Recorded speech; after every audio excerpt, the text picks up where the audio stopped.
नमस्कार दोस्तों, मैं पंकज कुमार और स्वागत है आपका हमारे YouTube चैनल चयन मंत्रा में। मैं आशा करता हूं कि आप सब बहुत अच्छे होंगे, आपकी पढ़ाई बहुत अच्छी चल रही होगी और देखिए आप फिट होंगे अच्छे से। और फिट नहीं होना तो देखिए फिट हो जाइए, क्योंकि कल ही आपको डिस्कस कराया बिहार दरोगा की भर्ती आ चुकी है, यूपी पुलिस और यूपी दरोगा की भर्ती आने वाली है जो कि अभी लाइन में है। और उस सब के लिए आपकी हेल्प करने के लिए हमने क्या करा है, जो पिछले साल के एग्जाम में क्वेश्चन पूछे गए हैं प्रीवियस ईयर में PYQs, हम उनको लेके आए हैं, उनको एक एक करके आपको सॉल्व करा रहे हैं। अभी जो आज मैं कराने जा रहा हूं ये 2022 का SSC का है, हम इसको सॉल्व करेंगे। और देखिए वीडियो में आगे बढ़े उसमें सबसे पहले मैं चाहूंगा कि आप वीडियो को शेयर करिए और हमारे चैनल को सब्सक्राइब करिए, 5 सेकेंड लगेंगे आपको, और अपने फैमिली एंड फ्रेंड्स के साथ भी इसको शेयर करिए। ठीक है, तो चलिए बढ़ते हैं वीडियो में आगे और आप एकदम रेडी रहिए, आंखें खोल के एकदम अच्छे से मैं जो क्वेश्चंस कराऊं आप उनको अटेम्प्ट करने का कोशिश करिए। बाकी आपको डिटेल के साथ में पूरी की पूरी इंफॉर्मेशन इस वीडियो में मिल जाएगी। तो चलिए विदाउट एनी फर्दर डिले बढ़ते हैं हमारी वीडियो में आगे। तो देखिए हमारा पहला क्वेश्चन है कि जो द्रोणाचार्य अवार्ड है वो इनमें से किससे संबंधित है। तो इसका राइट आंसर क्या होगा, आप अटेम्प्ट कीजिए। अगर आपने अटेम्प्ट किया किससे, आर्टिसियंस, ये तो बिल्कुल भी नहीं होगा। वॉरियर्स, ये भी नहीं होगा। इसका राइट आंसर क्या होगा, इसका राइट आंसर होगा वी, हमारा क्या होगा, कोचेस से रिलेटेड होगा।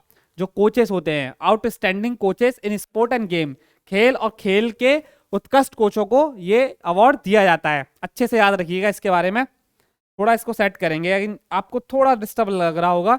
ये कोचेस को दिया जाता है, यानी कि जो एथलीट होते हैं उनको अर्जुन अवार्ड मिलता है, यानी कि जब वो लड़ते हैं, आप यहीं से आप लगा सकते हो, अर्जुन अवार्ड मिलता है। अब लेकिन जो उनके कोच हैं भाई, वो तो कहीं ना कहीं बहुत ज्यादा कंट्रीब्यूशन देते हैं, तो उनका कंट्रीब्यूशन को ध्यान में रखते हुए उनको ये अवार्ड दिया जाता है। आगे इस अवार्ड के बारे में बात करें तो एवरी ईयर दिया जाता है ये। और देखिए जो महाभारत के अंदर एक करेक्टर थे, यानी कि बहुत बड़े करेक्टर थे, कौन थे, गुरु द्रोणाचार्य, जिनके शिष्य कौन थे बताइए जरा, अर्जुन, जिनके शिष्य कौन थे, अर्जुन, उनके नाम पे इसका नाम रखा गया। इसमें होता क्या है, 15 लाख की एक नकद राशि मिलती है, एक सर्टिफिकेट मिलता है, एक ब्रॉन्ज का स्टैचू मिलता है और एक सेरेमोनियल ड्रेस मिलती है। ये सब आपको यहाँ पे लिखा हुआ मिल जाएगा जो मैं आपको बता रहा हूँ पूरा का पूरा, अच्छे से आप यहाँ भी देख सकते हो।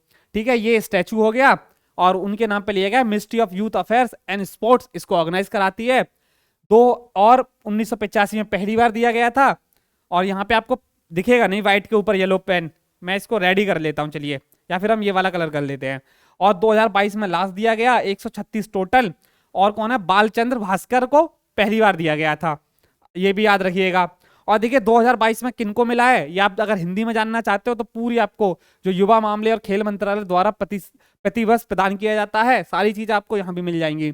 और देखिए ये आप नाम देख सकते हो, ये वो नाम है जिनको 2022 में नवाजा गया है। सरकार हर साल 5 कोर्सेज को सेलेक्ट करती है, कभी कभी ज्यादा हो जाता है, एक्सेप्शनल 12, 16 और 20 और अभी 22 में 5 से ज्यादा। रेगुलर कैटेगरी, यानी कि जो रेगुलर कैटेगरी में किसको लिया गया है, जीवन जोत सिंह तेजा जो आर्चरी से हैं। मोहम्मद अली कुमार, ये कौन है, बॉक्सिंग के कोचेस हैं, इनको याद रखिएगा। सुमा सिद्धार्थ सिरूर पैराशूटिंग की है। बात करें सुजीत मान रेसलिंग, दिनेश जवाहरलाल लाद क्रिकेट के हैं। बात करें बिमल प्रफुल्ला घोष फुटबॉल, राज सिंह रेसलिंग से हैं, ये भी याद रखिएगा अच्छे से। ठीक है, बढ़ते हैं हमारे नेक्स्ट क्वेश्चन की तरफ। तो ये है हमारा next question, article 72 of the Indian constitution deal with, यानी कि जो आर्टिकल 72 है, 72 है, वो किसको संबंधित है बताइए। अगर आपने बेसिक पॉलिटी का पढ़ा है तो बता दोगे इसके बारे में। तो देखिए मैं आपको हिंट दे देता हूं, ये प्रेसिडेंट से रिलेटेड है। तो इसका राइट आंसर क्या होगा, इसका राइट आंसर हमारा होगा the power of the president to grant the pardon, यानी कि प्रेसिडेंट के पास आर्टिकल 72 के अंदर कुछ ऐसी पावर होती है कि किसी की जो सजा है जो भी मिली है उसको उसको कम कर सकते हैं, घटा सकते हैं, उसको घटा सकते हैं या फिर माफ भी कर सकते हैं। डिफरेंट डिफरेंट टाइप से होता है। प्रेसिडेंट के पास में टोटल 5 तरह की पार्डनिंग पावर होती है, मतलब क्षमा करने की शक्तियां होती हैं 5, उनके बारे में बात करते हैं। तो देखिए सबसे पहले तो होती है, सबसे पहले होती है पार्डन। पार्डन का मतलब ये होता है कि क्षमा कर देना। क्षमा कर देना इंसान, मान लो किसी को सजा चल रही है और उसने वो कोई क्राइम है वो किया ही नहीं है तो प्रेसिडेंट उसको क्षमा कर देंगे। सेकंड होता है हमारा कम्यूटेशन। कम्यूटेशन के अंदर क्या होता है कि जो पनिशमेंट होता है ना उसको लाइटर फॉर्म, मतलब उसका आप जो है उसका करेक्टर चेंज कर देते हैं। मान लीजिए कि किसी को डेथ पेनल्टी मिली, मतलब फांसी की सजा मिली, अब प्रेसिडेंट उसको क्या कर सकते हैं कि उसको रिग्रेस इम्प्रिजनमेंट में बदल सकते हैं, फांसी नहीं होगी, ये हो गया। अब रिमिशन, अब रिमिशन के अंदर क्या होता है कि हम इसमें मान लो किसी को उसका करेक्टर चेंज नहीं करते, बस उसकी लेंथ को रिड्यूस कर देते हैं। किसी को 2 साल की सजा हुई, किसी को 2 ईयर की सजा हुई, याद रखिएगा। अब प्रेसिडेंट ने क्या कहा, उसको 1 साल कर दिया, 1 ईयर कर दिया, ये हो गया आपका रेमिशन। एक होता है रेस्पाइट। रेस्पाइट का मतलब होता है कुछ ऐसे सरकमस्टांसेस होते हैं, मतलब बहुत ज्यादा महत्वपूर्ण ऐसे कोई मुद्दे हो जाते हैं जिनमें जो सजा है उसको माफ भी करना पड़ जाता है, कम करना पड़ेगा। जैसे मान लो कोई डिसेबल है, या फिर कोई वुमेन, अगर वो उसको कोई सजा मिली हुई है और वो प्रेग्नेंट हो चुकी हैं या प्रेगनेंसी में है वो, तो उनको उनकी सजा कम करी जा सकती है। नेक्स्ट होता है रिप्रीव। अब रिप्रीव के अंदर क्या होता है, आप बोल सकते हो ये एक टेम्परेरी टाइम के लिए उसको निलंबित कर दिया जाता है, डिले कर दिया जाता है। किसी को अगर डेथ पेनल्टी मिली है तो 6 महीने, 1 साल, 2 महीने, कितने के लिए जैसा प्रेसिडेंट को उनको ठीक लगेगा वो उस अकॉर्डिंग उसको निलंबित कर सकते हैं। तो ये हो गई टोटल कितनी, 5 पार्डनिंग पावर। अब इसके अलावा आपको क्या जानना है कि देखिए ये सेम पावर ना, इस तरह की पावर होती है अंडर द आर्टिकल 161, ये होती है गवर्नर के पास में, जो स्टेट के गवर्नर होते हैं उनके पास भी होते हैं, बट प्रेसिडेंट की पावर से कम होती है। किसी को अगर डेथ पेनल्टी मिली है तो गवर्नर उसको निलंबित कर सकते हैं, उसको माफ नहीं कर सकते, जो प्रेसिडेंट कर सकते हैं, ये भी याद रखिएगा अच्छे से। प्रेसिडेंट की पावर से कम होती है गवर्नर की पावर। आगे बढ़ते हैं, ये आप सेम हिंदी में देख सकते हो, जैसे कि क्षमा कर सकते हैं प्रेसिडेंट, क्षमा हो सकता है। कम्यूटेशन का मतलब हो गया लघुकरण, ये परिहर, विराम और प्रविलंबन हो गया आपका। और क्षमा, क्षमा तो पूर्णता मतलब ये डबल हो चुका है, लेकिन आपको यहां तक देखना है अच्छे से। आप हिंदी में भी देख सकते हो, आपको पीडीएफ भी मिल जाएगी इसकी, जो कि आप डाउनलोड भी कर सकते हो हमारे टेलीग्राम चैनल से या फिर हमारी ऐप से भी। नेक्स्ट आगे बढ़ते हैं, हमारा अगला क्वेश्चन है कि many scholar argue that the Mesopotamian people of the Tigris Euphrates Valley called Indus Valley Civilisation. Simple मतलब यह है कि जो मेसोपोटामिया सिविलाइजेशन थी, उसके लोग, जो इंडस वैली सिविलाइजेशन के लोग थे, उनको क्या बोलते थे, ये इस क्वेश्चन का सार है। तो आप अटेम्प्ट कीजिए। तो देखिए इसका राइट आंसर होगा क्या, मेलुआ। हम आगे बात करते हैं इसके बारे में। देखिए तो ये क्या होगा, मेलुआ, यानी कि जो मेसोपोटामिया, यानी कि देखिए 4 कंटेम्पररी सिविलाइजेशन थी, एक मेसोपोटामिया, एक इंडस वैली सिविलाइजेशन, एक चाइनीज, और एक कौन सी थी, इजिप्ट सिविलाइजेशन। और इसी टाइम पे जो मेसोपोटामियन के लोग थे वो इंडस वैली सिविलाइजेशन के लोग को बोलते थे मेलुआ।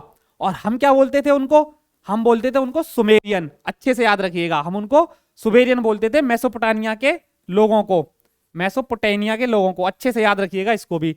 अब बेबीलोन की बात करें तो देखिए बेबीलोन जो आज का मॉडर्न डे शहर है उसको जाना जाता है किस नाम से, इसको याद रखिएगा, बगदाद के नाम से जाना जाता है, बगदाद से जाना जाता है। और जो क्या है, इराक की कैपिटल है, इराक की कैपिटल है, इसको भी याद रखिएगा, भूलना मत बिल्कुल भी, इराक की कैपिटल है। अच्छे से समझ में आ गया। इंडस वैली सिविलाइजेशन क्यों कहा जाता है, क्योंकि इंडस रिवर के किनारे पर है। और इसको हड़प्पा सिविलाइजेशन भी कहा जाता है, इसको ब्रॉन्ज एज सिविलाइजेशन भी कहा जाता है। अगर आप, जब हम आपको इंडस वैली सिविलाइजेशन पढ़ाएंगे तो आप अच्छे से इसके बारे में और जान पाओगे। अच्छे से याद रखिएगा, पहली जो इसकी साइट थी जो एक्सकेवेट करी गई थी 1921 में, कौन सी थी, हड़प्पा, इसलिए इसको हड़प्पा सिविलाइजेशन भी कहा जाता है। नेक्स्ट हमारा अगला क्वेश्चन है, ये तो आपका हो गया। नेक्स्ट क्वेश्चन है, भारतीय सेना का पूर्वी कमान का मुख्यालय निम्नलिखित में से किस स्थान पर स्थित है, यानी कि आप इसके बारे में आंसर दीजिए। तो इसका राइट आंसर क्या होगा, इसका राइट आंसर होगा कोलकाता, यानी कि इंडियन आर्मी का जो ईस्टर्न कमांड का हेडक्वार्टर है वो कहां पर है, कोलकाता के अंदर पड़ता है। अब आप कहोगे ईस्टर्न तो हो गया, बाकी तो बताइए। तो देखिए मैं आपको बताता हूं, अगर मैं आपसे बात करूं वेस्ट का, यानी कि वेस्टर्न कमांड का हेडक्वार्टर कहां पर है, तो वेस्टर्न कमांड का है चंडी मंदिर, इसको भी याद रखिएगा। वेस्टर्न कमांड का आपका पड़ेगा चंडी मंदिर, चंडी मंदिर, इसको याद रखिएगा अच्छे से। और चैनल को सब्सक्राइब करिए। चंडी मंदिर पड़ेगा, जो कहां पे पड़ता है चंडी मंदिर, हरियाणा के अंदर पड़ता है, इसको याद रखिएगा। ये हो गया। अब बात करें नॉर्दर्न कमांड का, नॉर्दर्न कमांड का अगर आपने सुना हो तो बहुत न्यूज में रहता है। ये कहां पड़ेगा, आपका उधमपुर में पड़ेगा, ये आपका उधमपुर के अंदर पड़ेगा, उधमपुर जो जम्मू एंड कश्मीर यूटी में पड़ेगा, याद रखिएगा, Jammu and Kashmir UT, not a state, ठीक है। और बात करें सदर्न कमांड का हेडक्वार्टर कहां पड़ेगा, तो देखिए सदर्न कमांड का हेड कमांड कहां पड़ेगा, ये हमारा पड़ेगा कहां पे, महाराष्ट्र के अंदर पड़ेगा, इसको भी याद रखिएगा, महाराष्ट्र के अंदर पड़ेगा। और अगर मैं आपसे फर्दर बात करूं तो देखिए आर्मी के हमारे हेड कौन है, तो हमारे जनरल मनोज पांडे जी अभी चीफ ऑफ आर्मी स्टाफ हैं, इसको भी याद रखिएगा। अब यहां से आता है पुणे, पुणे बहुत फेमस है। पुणे किसके लिए जाना था, पुणे में क्या है, national defence academy, national defence academy जो पुणे के अंदर भी कहां, खड़गवासला के अंदर स्थित है, इसको भी अच्छे से याद रखिएगा। नेक्स्ट आगे अगर हम अपने क्वेश्चन की तरफ बढ़े तो ये कह रहा है the first amendment of the Indian constitution was made in the year, हमारा जो पहला संशोधन हुआ था संविधान के अंदर वो किस साल में हुआ था? तो इसका राइट आंसर क्या होगा? 1951 होगा इसका राइट आंसर। आप यहां पे देख सकते हो 1951 में हुआ था। अब आप कहोगे 1951 में क्यों हुआ था? तो देखिए जब हमारा संविधान बना था तो संविधान बनने के कुछ टाइम बाद ही हमें ये फील हो गया था कि हमारे संविधान के अंदर कुछ फ्लॉस हैं, कुछ थोड़ी बहुत कमियां सी हैं जिनको हमें दूर करना पड़ेगा। संविधान बना कब हमारा? तो देखिए 26 नवंबर, आपको पता है अच्छे से 26 नवंबर 1949 को हमारा संविधान बनके रेडी हो गया था। पर फोर्स में कब आया था हमारा? ये भी अच्छे से याद रखिएगा। फोर्स में आया था 26 जनवरी 1950 को, 1950 को। और इसी दिन हम क्या हुए थे? रिपब्लिक। उसी दिन हम रिपब्लिक हुए थे क्योंकि हमारा खुद का कॉन्स्टिट्यूशन बन चुका था। ये भी अच्छे से याद रखिएगा। अब इसके बाद में कुछ हमें उसमें कमियां लगी तो हमें उसको क्या करा? अमेंड करना पड़ा, यानी कि संशोधन करना पड़ा। तो उसमें क्या संशोधन करे गए? तो देखिए इसके बारे में बात कर लेते हैं। तो हमारा जब फर्स्ट संशोधन हुआ था उसमें क्या था कि जो फ्रीडम ऑफ स्पीच एंड जो हमारा एक्सप्रेशंस है, यानी कि जो हम वो होता है, उसमें क्या है कि थोड़े वैलिड रिस्ट्रिक्शंस लगाए गए, ये याद रखिएगा। और देखिए जो जमींदारी था ना, जो जमींदारी के लिए एक्ट लाया गया था उसको वैलिड कर दिया गया, मतलब जो जमींदारी थी उसको हटा दिया गया, मतलब उसको इलीगल करार दे दिया गया, अच्छे से याद रखिएगा। और जो इकोनॉमिकली बैकवर्ड क्लासेस थी उनके लिए कुछ प्रोविजंस लेके आए गए, ये भी याद रखिएगा। आपको मोटा मोटा इतना याद रखना है, ठीक है? अच्छे से समझ आ गया होगा आपको। तो देखिए आगे बढ़ते हैं। हमारा सेम आपको हिंदी में ले सकते हो, जैसा भी आपको पूरी जानकारी चाहिए सेम आपको सब में मिलेगी, आपको टेंशन लेने की जरूरत ही नहीं है, अच्छे से बस करते चले जाओ। बात करते हैं इसके बारे में। निम्नलिखित में से किसने संवाद कॉमेडी समाचार पत्र की स्थापना की थी? बताइए इसका राइट आंसर। देखिए मैं आपके लिए पूरा साइड हट जाता हूं। तो इसका राइट आंसर क्या होगा मेरे भाइयों? इसका राइट आंसर होगा राजा राम मोहन राय। अब राजा राम मोहन राय होगा। अब राजा राम मोहन राय के बारे में बात करें तो ये कौन थे? एक सोशल रिफॉर्मर थे, बहुत बड़े बड़े काम कर रहे थे इन्होंने, और ये बंगाल से आते थे, ये याद रखिएगा। अब बाकियों के बारे में हम बात करें तो देखिए रास बिहारी बोस के बारे में बात करें तो रास बिहारी बोस कौन थे? एक रिवोल्यूशनरी फाइटर थे, यानी कि रिवोल्यूशनरी एक्टिविस्ट थे, फाइटर थे, जिन्होंने क्या हुआ था, जो गदर म्यूटिनी हुई थी, इसको भी याद रखिएगा, ये पार्ट थे गदर म्यूटिनी का। गदर म्यूटिनी जो हुई थी उसका पार्ट थे ये। और किसका पार्ट थे मेरे भाइयों? और किसका पार्ट थे? और देखिए जो आईएनए थी, यानी कि आईएनए यानी कि इंडियन नेशनल आर्मी, जो मोहन सिंह ने बनाई थी, इन्होंने उसको भी लीड किया था, अच्छे से याद रखिएगा। बात करें सीसी कुमार घोष की तो ये कौन थे? तो भाई ये भी एक रिवोल्यूशनरी फाइटर थे जो बंगाल से आते थे। ईश्वर चंद विद्यासागर, ये एक सोशल रिफॉर्मर थे, एक एजुकेशनलिस्ट थे, जिन्होंने एजुकेशन के फील्ड में बहुत काम किया। और ये भी कहां से आते थे? ये भी बंगाल से आते थे। इनके बारे में भी याद रखिएगा, अच्छे से भूल मत जाना बिल्कुल भी।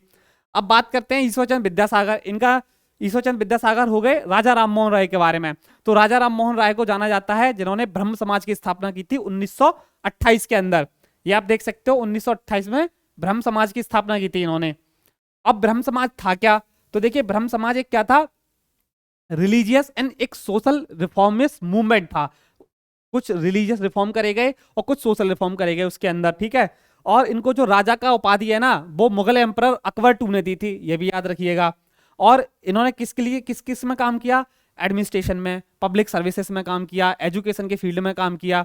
और अगर बात करें तो जैसा मैंने आपको कहा, इन्होंने सबसे मेन एक ब्रह्म समाज, एक सती प्रथा को हटाया, इन्होंने एक चाइल्ड मैरिज को भी हटाया, इसके लिए बहुत काम किया। और इनको जाना जाता है the father of Indian Renaissance. Renaissance का मतलब होता है पुनर्जागरण। इंडिया में जो पुनर्जागरण हुआ था उसके फादर भी इनको कहा जाता है। ये भी अच्छे से याद रख लीजिएगा आप, ठीक है? बढ़ते हैं हमारे नेक्स्ट क्वेश्चन की तरफ। हमारा अगला क्वेश्चन है कि इसमें से किसकी खेती को वेटिकल्चर कहा जाता है? बताइए राइट आंसर।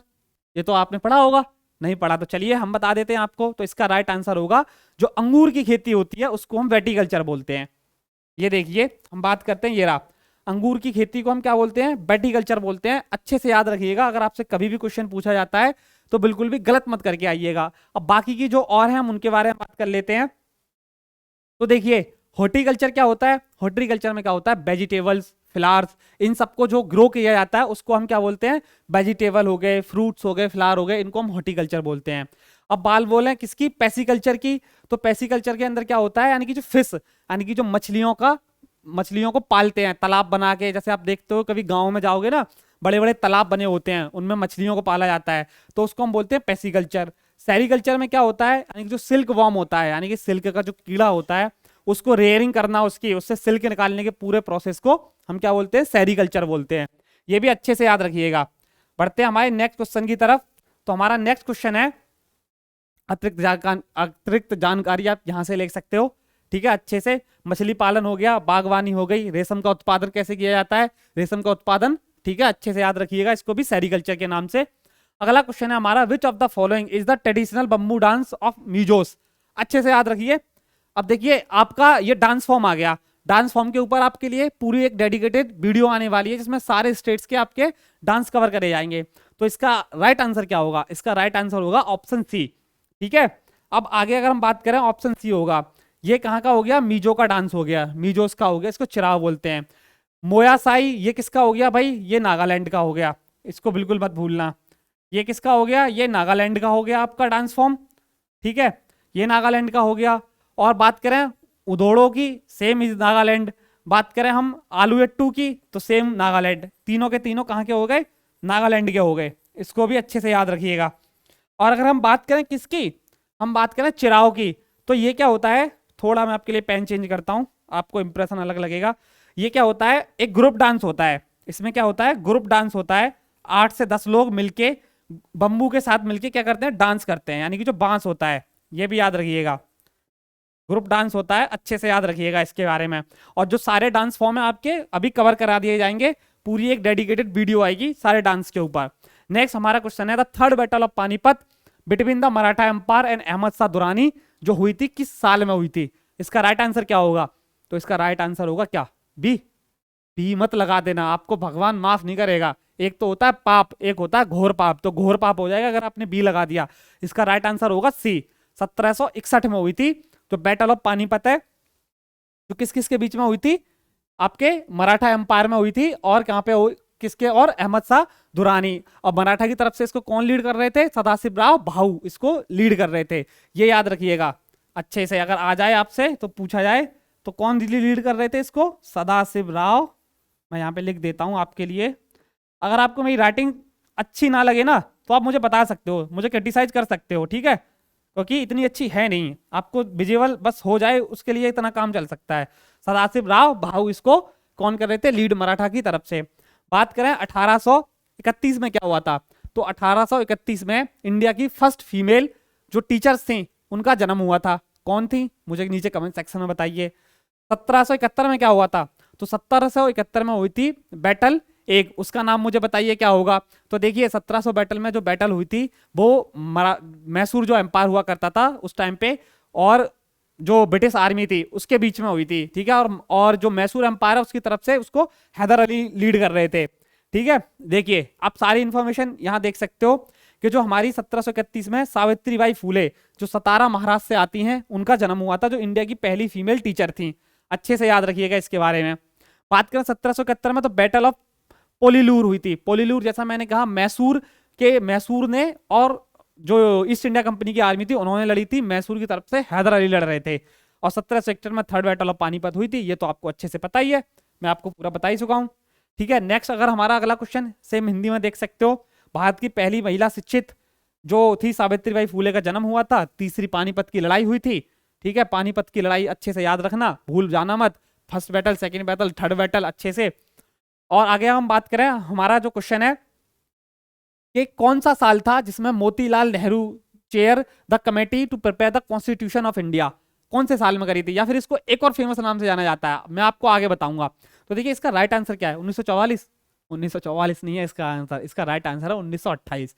तो देखिए क्या हुआ था कि हमारा कॉन्स्टिट्यूशन जब बन रहा था ना, तो मोतीलाल नेहरू जी की एक रिपोर्ट आई थी, मतलब उसमें बताया गया था, इनकी पहला ड्राफ्ट था कि हमें हमारा जो कॉन्स्टिट्यूशन होगा वो कुछ इस तरीके से होगा। और ये ऑल पार्टी मीटिंग थी, यानी कि सारी पार्टियों ने मिलकर एग्री करा था, और एक बहुत बड़ा मेजर स्टेप था हमारा कॉन्स्टिट्यूशन अडॉप्ट करने के लिए कि भाई हमें कॉन्स्टिट्यूशन चाहिए। इससे पहले क्या छोटी मोटी कोशिशें की जा रही थी, लेकिन पूरे एक बोल सकते हैं पूरा सारी पार्टी से एकजुट आए, पूरा देश लगे कि हाँ भाई डिमांड कर रहे हैं, ये इस मीटिंग के बाद में इस रिपोर्ट में कहा गया था।